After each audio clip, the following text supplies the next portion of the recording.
सभी को नमस्कार। करियर फर्स्ट चैनल पर आप सबका स्वागत है। संपादकीय डिक्टेशन लिखने के लिए तैयार हैं। Ready start. पटना पहुँचे राहुल गांधी ने जातिगत गणना पर जोर देते हुए जिस तरह यह कहा कि बिना इसके दलितों, आदिवासियों और पिछड़ों का विकास नहीं होगा, वह इसलिए परेशान करने वाला है क्योंकि यदि ऐसा है तो फिर जवाहरलाल नेहरू से लेकर इंदिरा गांधी के प्रधानमंत्री रहते जातिवार गणना क्यों नहीं हुई? क्या राहुल गांधी यह कहना चाहते हैं कि कांग्रेस के शासनकाल में जातिगत गणना न कराकर आदिवासियों और पिछड़ों को विकास से जानबूझकर वंचित किया गया?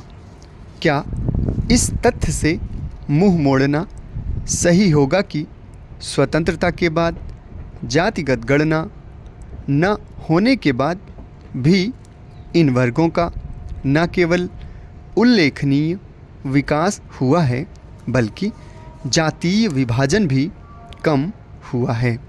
राहुल गांधी जातिगत गणना की जिद पकड़ने के साथ जिसकी जितनी भागीदारी उसकी उतनी हिस्सेदारी पर भी जोर दे रहे हैं। आखिर वंचितों, पिछड़ों के उत्थान और कल्याण के कार्यक्रम उनकी सामाजिक आर्थिक हैसियत देखकर चलाए जाने चाहिए या फिर उनकी संख्या के हिसाब से? यह ठीक नहीं कि राहुल गांधी जातिगत गणना की मांग करते हुए जातीय वैमनस्य पैदा करने की भी कोशिश कर रहे हैं। उनकी यह कोशिश उसी खतरे को रेखांकित करती है जिसके उभरने की आशंका है। खतरा केवल इसका नहीं है कि जातिगत गणना के आंकड़ों के सहारे जातियों को एक दूसरे के खिलाफ खड़ा करने की कोशिश हो सकती है। खतरा इसका भी है कि जातिवादी राजनीति को नए सिरे से बल मिल सकता है। इसकी अनदेखी नहीं की जा सकती कि अतीत में किस तरह कुछ राजनीतिक दल अपने अपने हिसाब से चुनिंदा जातियों को गोलबंद करके राजनीति करते रहे हैं। भले ही इसके नतीजे में समाज में जातीय वैमनस्य बढ़ा हो।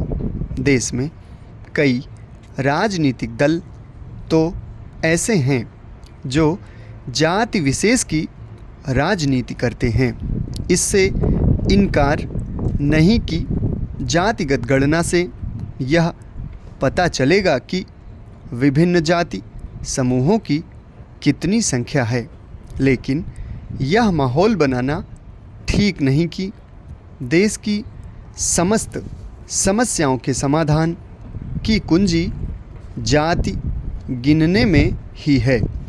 यह माहौल तो भारतीय समाज में उस विभेदकारी जाति व्यवस्था को और मजबूत बनाएगा जिसे टूटना चाहिए और जो हाल के दशकों में एक बड़ी हद तक टूटी भी है।